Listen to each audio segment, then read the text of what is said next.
speaking to John McGann. John, before I talk to you about today's politics, born and reared, of course, in politics, but you actually were involved in the English election. Tell me a little bit about that. Well, no, Harry. Like I spent a year in Liverpool. I took a year out before I went to college. I ended up getting a job with a fellow called Colin Eldridge, who's the parliamentary candidate in Liverpool Wavertree. Spent 10 months being an assistant campaign manager. So I learned a lot about campaigns, how to run elections, how to run a campaign effectively, and a little bit of different sort of tricks and techniques. So I loved it. Great way to spend a year out. Really, really progressive kind of way to do it. So I loved every minute of it. And what party were you with? The Liberal Democrats. Are you happy with what happened with the Liberal Democrats? Regardless of that, I wasn't happy with the way we lost. We lost by 7,000 votes. We were supposed to win the thing, do you know what I mean?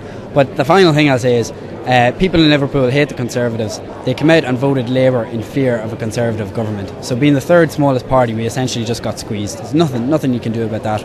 Right, let's move on now to today. Obviously, Fine Gael, with a name like McGann, what else could you be? I met you on the town the other day. You were in full flight with Peter Fitz, yeah? And how's he doing? Well, look, just before we talk about Peter, what I'd say is today is a great day for the country. Like the whole country, as we speak, is going blue. We've got 4 seats in Mayo, 65% of the vote there. We're going to take 3 seats in Monaghan. We're going to take 2 seats in Waterford at the moment, and our 2 candidates are vying to top the poll. It really. So what is the prediction at this stage, generally? I think we'll be around 74 seats. You know, so it's a great day for Fine Gael. And I'll tell you one thing: Fine Gael, the word Fine Gael is no longer a dirty word, Harry, because for years you were scoffed at openly by Fianna Fáil or Sinn Féiners. People are proud to say, "Oh yeah, I'm voting Fine Gael." But they have a big job in hand, haven't they, John? Well, look, we have men like James Riley, we have men like Leo Varadkar, Brian Hayes, Richard Bruton. These will be the men sitting around the cabinet table for the next 5 years, making the decisions that will affect myself, yourself, and the rest of these people in this hall now. The decision that will affect our lives, and I hope it will improve our lives as well. How is it going now? As we're talking, the Jerry Adams is topped the poll. Which is the most unfortunate thing to ever happen in our country. Or the most unfortunate thing to ever happen. We can't do. People voted for him, John. Look, I don't care.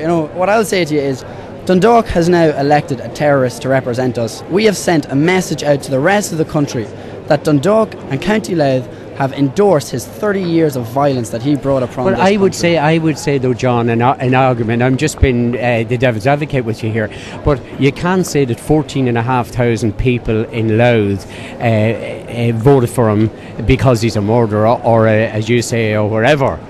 Yeah. Look, 14,500 people voted for him. What really galls me is that the figure was that high as well.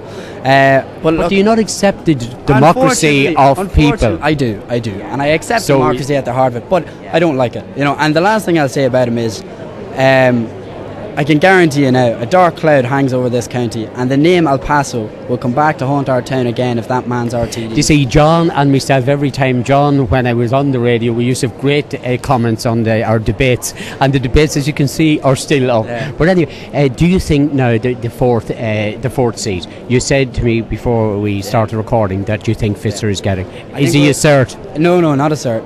We're fighting for the last seat. We're fighting against Fianna Fáil. More than likely James Carroll, who is standing at 700 votes ahead of Declan Brannock on the last tallies. But look, that's the situation we want to be in. We want to be fighting for the last seat, Harry, because I don't think any of us like elections when you're 2,000 votes ahead and you know you're going to win. Adds a bit of excitement to the whole thing.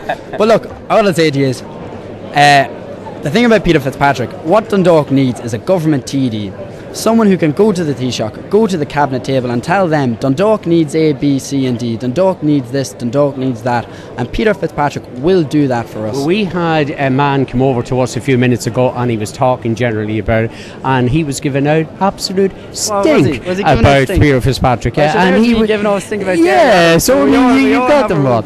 But this young man here is I'm a great fan of his.